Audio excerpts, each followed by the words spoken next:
शादी के बाद का पहला दिन था। सुरभि की आंखें सुबह जल्दी खुल गई, पर ये कोई अपने घर की सुबह नहीं थी। ससुराल का कमरा, अनजान दीवारें और नए लोगों के बीच वो खुद को बिल्कुल अकेला महसूस कर रही थी। बिस्तर पर बैठी उसने चारों ओर नजर दौड़ाई। कुछ भी उसका अपना नहीं था। मायके में जब सुबह होती थी तो माँ की आवाज कानों में गूंजती थी, सुरभि उठ जा बेटा, चाय तैयार है। लेकिन यहाँ चाय की जगह सन्नाटा था। उसने गहरी सांस ली और बिस्तर से उठकर कमरे की खिड़की से बाहर झांका। सूरज की किरणें घर में प्रवेश कर रही थी, पर उसके दिल में अंधेरा था। कल रात विदाई के समय माँ और पापा की भरी आंखें उसके मन में बार बार कौंध रही थी।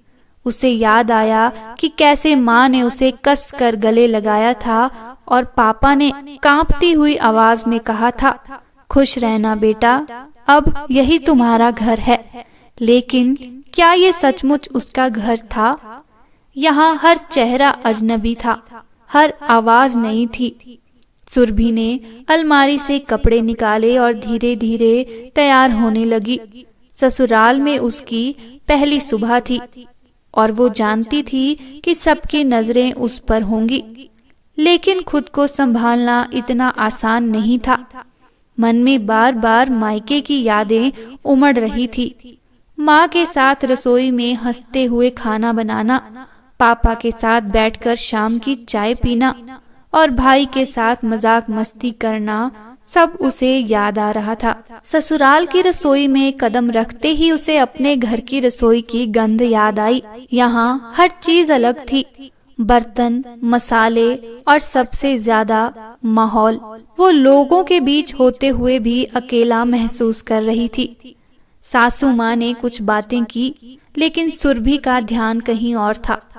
उसे माँ की आवाज की नरमी और अपने घर का अपनापन याद आ रहा था।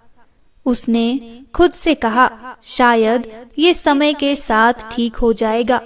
लेकिन आज वो सिर्फ अपने मायके के उन प्यार भरे पलों को याद कर रही थी, जहाँ उसे किसी चीज का डर नहीं था, जहाँ वो खुद को पराया महसूस नहीं करती थी।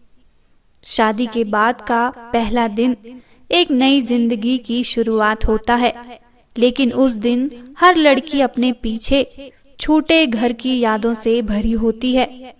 उस परायेपन के एहसास में उसका दिल मायके की ओर खींचता है, जहां उसका असली संसार होता है।